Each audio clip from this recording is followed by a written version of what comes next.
আমাদের গ্রাম্য হিসাবে ১৬ আটি ধান আনছি। আচ্ছা, আজকে কত করে বেচলেন? আটি বিক্রি করছি ২৭৫ টাকা। হাড়িতে এক হাড়ি ধান কতটুকু ধান ওঠে ওজনে? ১১ কেজি। 11 কেজি ধান কত টাকা? ১১ কেজি ২৭৫ টাকা। তাতে আপনি ধান বেচে কেমন মনে হলো দামটা? আমার প্রোডাকশনের কস্ট আসে নাই। লেবার এবং প্রোডাকশন কস্ট আসে নাই। আমাদের উৎপাদনের থেকে বিক্রি করতে হয়েছে লসে। তো এই বিষয় নিয়ে আপনার মতামত কেমন?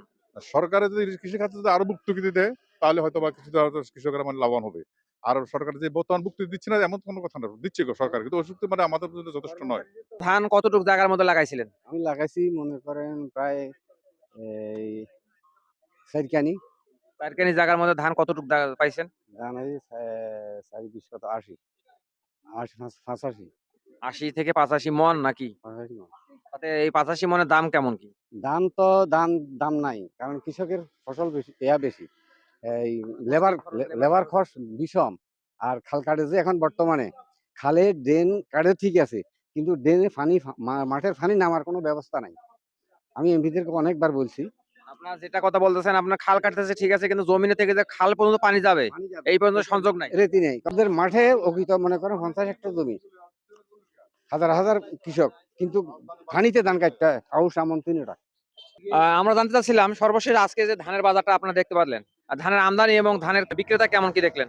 ধান আমদানি কম এনে বাজারটা এরকম আর ১২০০ টাকা মন এরকম চলতেছে। আর সামনে নতুন ধান ভারত তো বছর বাম্পার ফসল হচ্ছে ধান মার্কেটে। তো অনেকে তো বলে সিজনের লাস্টে একটু ধান বেচলে দামটা বেশি, এই বিষয় নিয়ে আপনি কি বলবেন? লাস্টে বলতে তো লাস্ট এখন শেষ হয়ে গেছে সিজন।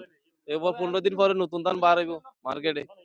তাতে বর্তমান ধানের কোয়ালিটি এবং দামে কেমন বুঝলেন? এই ধান এখন বর্তমানে ১২০০ টাকা বেচা কিনে হচ্ছে আর মন চিকনটা। আর মোটাগুলা? মোটাগুলো ধরো ১১০০। সব মিলিয়ে এমন বর্তমান যে ব্যবসা কেমন চলতেছে আপনাদের? মোটামুটি এত সুবিধা না। নতুন সরকার নতুন এমপি পেয়ে কেমন লাগতেছে, কেমন ব্যবসা চলতেছে? সরকার ঠিক আছে, সরকারও তো আর মানুষের সুযোগ দেন না জনগণে করার মতন। সরকারের প্রতি আপনাদের সুযোগ সুবিধা পাইতে গেলে আপনাদের ব্যবসায়ীদের কি চাহিদা এবং কি হলে ব্যবসা সুবিধা মতন করতে পারবেন? সরকারের মধ্যে সুযোগ সুবিধা চাইতে হলে এলসিটা বন্ধ করে দিতে হবে, কারণ এলসির কারণে কৃষক ক্ষতিগ্রস্ত হবে। কিন্তু বাম্পার ফসল ধান হইছে এবারে। সরকারের কাছে বারবার অনুরোধ করা ভালো হইতেছে যে কি আপনার এলসিটা বন্ধ করে দেন। আমাদের দেশের খাদ্য প্রচুর পরিমাণ খাদ্য আছে, আর সিন্ডিকেটটা ভেঙে দিতে হবে। সিন্ডিকেটের কারণে খাদ্যদ্রব্য মূল্যর দাম কমতেছে না। মেন সিন্ডিকেটটা ভেঙে দিতে হবে, প্রত্যেকটা মেলে তালাশি করতে হবে। ওই সিন্ডিকেটটা যদি চলে যায় তাহলে খাদ্যের বাজারটা একটু নিম্ন তলে চলে আসবে মোটামুটি। আমি মিঠাছড়া বাজারে গত আমন ধান বিক্রি করে দিছি।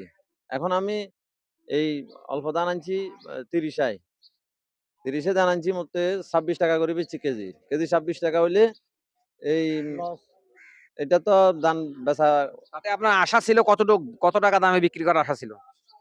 আশা ছিল ৩৫০ টাকা।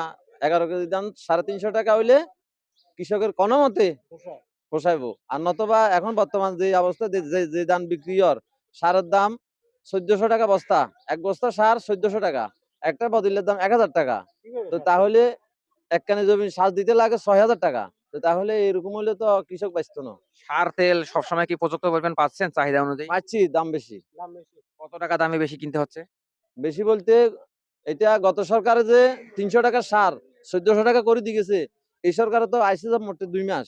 এই সরকার তো কমাবার কোনো রাস্তা নাই। তবে বর্তমান যে বিশ্বের ভিতরে যে যুদ্ধ চলে, এই সরকারের তেলের দাম, গত সরকার হলে তেলের দাম হইতো এখন লিটার ৪০০ টাকা, তেলের দাম ১০০ টাকা বরাবর আছে। কিন্তু এইদিকে একটু সেই ভাইয়ের, তবে কৃষকের বর্তমান সামানের যে দাম বেশি, এই দামে আমরা ধান বিক্রি করি পোষান না।